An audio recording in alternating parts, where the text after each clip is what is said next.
حضور صلی اللہ تعالی علیہ وسلم نے فرمایا جو شخص بیماری سے فوت ہوا، جو شخص، قربان جاؤں میرے محبوب نے بیماری کا نام ہی نہیں لیا، فرمایا کوئی بھی بیماری ہو، فرمایا جو آدمی بیماری سے فوت ہوا اللہ اسے شہادت کی موت عطا فرمائے گا، اور وہ عذاب قبر سے اور قبر کے امتحان سے بھی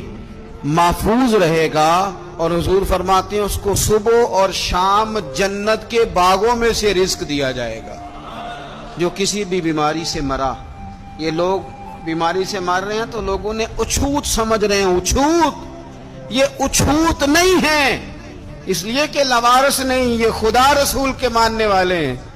تم انہیں اچھوت کہہ رہے ہو اور مدینے والے رسول انہیں شہید فرما رہے ہیں۔ حضور نے فرمایا جو بیماری سے مرے شہید ہے، وہ قبر کے عذاب سے